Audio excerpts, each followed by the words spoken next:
I met David in 1970, and I know that date because I know how we met. And I was standing next to it at the AANS, and a young man came up to me and said, "I'm Dr. Klein." So I said, "Okay." And what that was that he, of course, was interested in peripheral nerve surgery. Very few neurosurgeons were. It's a very small part of neurosurgery in those days. Everyone was interested in aneurysm surgery and arteriovenous malformation. We all were. So Dave was happy to find at least one other person in neurosurgery who was interested in peripheral nerve injuries. And in fact, instead of going home to Toronto, Susan and I went from Houston to New Orleans. And right away, we spent a couple of days with Carol and Dave and got to know them. I went to Charity for the very first time in my life, one of the oldest hospitals in the United States. So from that time, I mean, I could date it that accurately. We, of course, been very close friends, both personally and professionally. People will remember, depending on what category they interacted with Dave. So the people in the gardens, he cared for the gardens for years as a community service, and he loved doing it. So they'll remember him in that context. Others, of course, will remember him as being residents in a program. Others will remember him as a program director for a medical school and so on. So it's very different, but in all those categories, there are, of course, elements of Dave that are completely common to all of them. He was dead honest, had a huge sense of duty, and was absolutely single-minded in approaching problems with great tenacity. And of course, he was very kind, right? He helped a lot of people, and he had a good sense of humor. So, I mean, regardless of whether it was the gardens or the church or neurosurgery or whatever the context, Dave was the same. So they would remember those characteristics about him with a great deal of fondness and humor. Of course, I have 1,000 stories of Dave because from 1970 to now is a long time. And, he was up in Paris Sound with his family. You were there, and we've been in New Orleans so many times. It's funny how little pieces, sometimes very unimportant pieces, stand out. I was just thinking the other day we were in New Zealand together, and of course I drive on the wrong side of the road there. So David's idea of driving was to put the curbside wheels in the gutter or on the pavement. So Nell and Susan refused to sit in the front seat. We called it the suicide seat. Dave was charging down the road in great humor, but we thought he was going to kill us all. But I sat in the front seat because I knew Dave. I knew that he was determined to drive on the edge of the road. He wasn't going to kill us. So it's funny how little things like that, you remember small little things like that. I remember another one in New Orleans. Sue and I went down we're going to go sailing. It was wintertime. So we're going on a little cruise on Lake Pontchartrain. And of course, first thing, the heater failed naturally. So it was very cold. And then after an hour or two, the engine failed. So I never forget this. It was so characteristic of Dave. He jumped into the water because we were near a bayou, right? And he pushed us up this alligator-infested bayou with cottonmouths on the side for about 2 hours, pushing the boat till eventually we got to a marina and could fix the engine. And soon I was shivering away in the boat. It was so characteristic of Dave, that he would just keep going until we got there, and if necessary, keep going all night until we got there. He was very single-minded, very determined, and we eventually got there. So I have lots of stories like that, of little episodes, and all over the world, New Delhi and Munich and all over the world. Of course, we were so often on the same platform together, giving papers or doing dissections together. So we knew each other's papers, of course, off by heart. I knew his jokes off by heart. He knew mine. But we always so enjoyed each other's company when we met. So we'd meet intermittently at these meetings, and then we'd write textbooks together and write papers together on those occasions. And then, of course, we were a long way apart. It was very unusual friendship to be that far apart for so long. David made several very peculiar, I mean, peculiar in that they were David Klein contributions, right? The first big contribution he made was to point out that most nerve injuries, the nerve was actually in one piece. It wasn't in two pieces.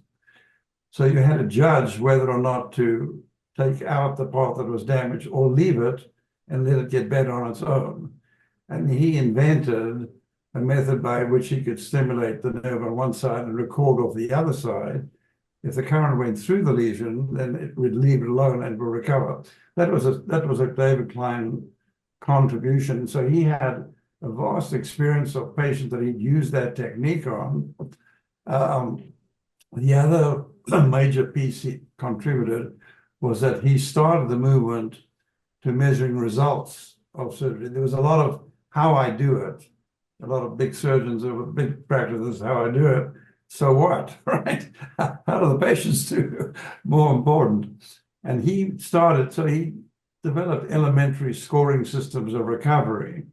So he had a very large set of patients, and he and I practiced in identical fashion. We agreed on timing and so on, of surgery and so on. So we could talk to each other. We agreed on all those principles. So we eventually decided to write the book, mainly to get the results on the table, with the idea, of course, that the people we trained would do better. I mean, they'd do better understanding, better techniques, better understanding of biology and pathology. So that was the basic idea, was to get a record of all the results. And actually the big book is actually a tabulation and a discussion of the results, basically, of his practice in Louisiana. So that's how we got to, that's how we started talking about it. And then the atlas is more of a cookbook, cut along dotted line A, put tab B into slot C. It's meant to help people who don't do a lot of peripheral surgery to recognize waypoints during surgery and so on.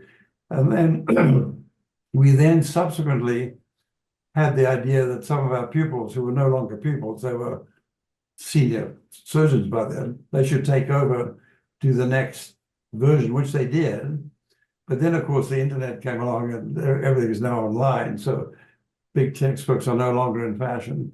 But, I think in fairness, those books were important around the world. I mean, they were translated into Spanish and Chinese. Between English, Spanish, Chinese, you cover a fair amount of the world. So, I think it was an important part of his life and an important part of his legacy. It reminded me that on one of those trips, Dave caught a couple of quite big fish in Paris Sound. So then he determined they had to be stuffed and mounted so you could hang them in New Orleans on the mantelpiece. So we found a taxidermist in Paris Sound, which was quite an effort. So we go along with our two fish, and he did it. He did a very nice job. He actually stuffed the fish with styrofoam, and they looked quite lifelike. And I can't remember how David got them down to New Orleans. I may have taken them down when I went. Anyway, unfortunately, David had a mad dog. It's a lovely dog, but the dog really objected to the fish. So he ate them, including the styrofoam. So that was another very typical Dave story of this huge effort to get them stuffed and mounted and down to New Orleans. The damn dog ate the fish. It was a lovely dog, by the way. He just didn't like them. Sailing trips very early in the season, I guess. The AANS always meets in the end of April, and that's fairly early days up here. So we went sailing in Paris Sound, Dave and Carol, and we came around an island, and I saw another island still covered with snow. So I shouted out, "Look, there's an iceberg," which was a bit of a joke. Carol nearly had a fit. So when you see her next, just remind her of that. And she dived down into the boat. So we had quite a few good sailing yarns there too as well. The most important thing for me, besides our friendship, was that he believed what I believe, which is that your patient's life is a huge responsibility. Yours is not. Don't ever get that mixed up. So for all his life, it was patients first, and he was emphatic about that. And every Saturday morning, we'd get up and go to charity to make rounds. He never dodged it. So that was his focus, regardless of whatever else he was doing. It was about the patient, regardless of ethnicity, regardless of social standing. And so he influenced so many other people in modern medicine to concentrate on the patient who has that trust in you. And so that was sort of absolutely central to our relationship, because we both believed that. And, you know, he was very determined, single-mindedly determined to achieve a goal. He had this huge sense of duty, right, as a scout, and as a scout he remained the rest of his life. So the duty to LSU, the duty to the residents, duty to organized medicine. He spent a lot of time on committees and subcommittees of various major North American organizations, and he felt that was very much part of his role. He's very proud of it. He was a very proud American. He was very kind, right? He was very helpful to a lot of people.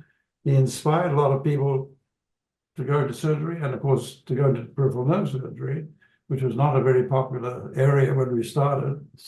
He was immensely helpful to me because he was a few years ahead of me. So he had become a program director before I did. So he ran his own, he gave me a lot of advice when I started. I mean, I asked for it. And he introduced me to organized medicine in North America because he was secretary and later chairman of the boards. So he knew everybody, and he introduced me, which was very helpful to my career, because I got to know all the senior people in the States who were marvelous. They were very receptive, very friendly, and of course, very helpful. I mean, they all knew what they were doing. So it was a great benefit to Toronto for me to have that entree, but David provided it. He didn't have to do that, but it was very typical of him to do that. So he was very thoughtful and very caring of other people, and cared about other people's progress through the ranks, their careers. Yeah. So I mean, I think a lot of those words with him, I mean, he was recognized for that. I mean, the Cushing Medal was a huge, that's a very big award given for what he did in Katrina when everybody else left. When the helicopters came and took the white patients away from other hospitals and left the black patients in the hospital. And David stayed with a few nurses and looked after them. He nursed them. And no air conditioning, it was very hot.